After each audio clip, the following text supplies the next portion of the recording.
Un, protams, kas ir jāpiebilst šajā jautājumā, tātad pats, kad audzināju, kad man auga mans dēls, ja, protams, neko par šo arī nezināju, un tas nav attaisnojums, bet ir kļūdas, loģiski, kad ir kļūdas, neuzņēmus pietiekami daudz atbildības, un tā tālāk, un vienkārši nezināju par šo, bet tagad zinot, tagad saprotu, kur ir kļūdas, ko vajadzēja darīt labāk, savādāk, neatteikt savam bērniņam, kad nāca prasīt, gribēja pabūt kopā, un atteic noteikti arī tajā brīdī.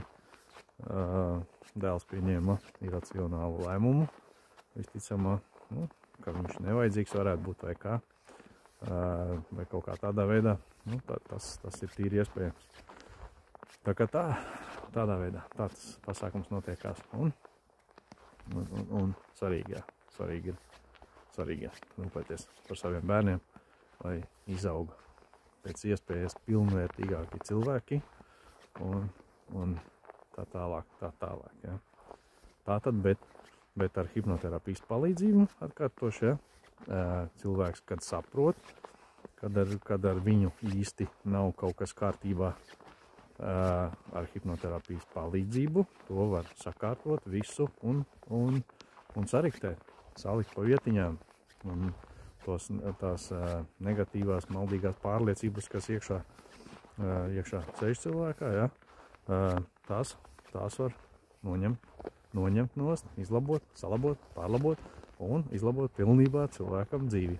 Tā kā tāds ir hipnoterapijas spēks. Tā kā laipni lūgti visiem, kam ir jautājumi, problēmas, variet vērsties, pieteikties bezmaksas konsultācijām un paskatīsim, kā es jums varu palīdzēt.